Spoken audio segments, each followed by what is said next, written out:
لتمكين المرأة سياسيا واقتصاديا. ماوەیە کە عەبدولفەتاح سیسی سەرۆکی ڕژێمی کۆدەتای میسر شکستی حکوومەتەکەی بۆ میراتی 6 ساڵەی ڕژێمەکانی پێشخۆی و هێزە شەڕەنگێزەکان دەگێڕێتەوە بۆ ئەوەی پاسا و بۆ بەڵێنە زەبەلاحەکانی بێنێتەوە کە لە دوای کۆدەتا خوێناوەکەی داوای چەند مانگ و دواتر 1 ساڵی کرد کە میسر بباتە ئاستی وڵاتە گەشەکردووەکان. إن القوات المسلحة كانت هي بنفسها. سیسی خۆی گرتووە بەوەی شکستە سیاسی و ئابوووریەکانی بخاتە ئەستۆی ئەوانی تر، چونکە بە ڕێژەیەک وڵاتەکەی خستۆتە ژێرباری قەرزی کەمەشکێنەوە کە پێشتر نە میسر و نەیج وڵاتێکی خۆرەڵاتی ناوەڕاست بەخۆیەوە نەیدیوە. هەموو بیانوەکانی سیسی و بەرپرسانی ڕژێمەکەی بۆ ئەو شکستە بۆ دژایەتی هێزە شەڕەنگێزەکان و شۆڕشی 25 یەناری 2011 و ئیخوان موسلیمین دەگێڕنەوە. بەم دوایانەش میراتی 6 ساڵەی دوای کودەتای ئەفسەرانی ئازاد لە ساڵی 1952 بۆ زیاد کردووە. پاساوەکانی سیسی بۆتە جێگەی گاڵتەی نارانی، چونکە لەلایەک ڕەخنەی توند لە ڕژێمەکانی پێشخۆی دەگرێت کە نەیانتوانیوە میسر بکەنە وڵاتێکی دامەزراوەی سەرکەوتوو کەچی شۆڕژگەڕانی 25 یەنایەر تۆمەتبار دەکات با ڕووخاندنی دامەزراوەکانی دەوڵەتی میسر و هۆکاری بەهێزبوونی کە ئەیمەن نووری سەرۆکی پارتی میسری سبەی ئەو تۆمەتە ڕەت دەکاتەوە و شۆڕش با بنەمای هێزی میسر لەو قۆناغەدا ناو دەبات، چونکە جەماوەر لە دژی ئەو ستەمکاریانە ڕاپەڕین کە میسریان بێهێز کردبوو کە هەمان بنەمان کە سیسی جارێکی تر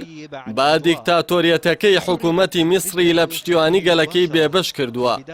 باپی راپۆرتی بانکی جیهانی میسر لە ساڵی 2019دا وەکو گەورەترین وڵاتی قەرزوەرگری خۆرهەڵاتی ناوەڕاست و باکووری ئەفریقا دەرکەوتووە کە کۆی قەرزەکانی لە سەدا 34 قەرزی ناوچەکەیان تۆمار کردووە. قەرزی دەرەکی میسر لە ساڵی 2019دا نزیکەی لە سەدا 15 زیادی کردووە و گەیشتۆ تا 115.1 میلیارد دۆلار لە کاتێکدا لە ساڵی 2018دا 100.1 میلیارد دۆلار بووە. وتستضيف مصر حاليا سیسی یەکەمین سەرۆکە لە مێژووی میسر و ناوچەکەشدا کە ڕێژەیەکی سەرسوڕێنەر قەرزی پێشکەش کراوە، بەڵام گەلی میسر جگە لە تێکچوونی باری ئابووری شتێکی تر نابینن. لەو بارەوە مستەفا شاهینی پسپۆری ئابووری دەڵێت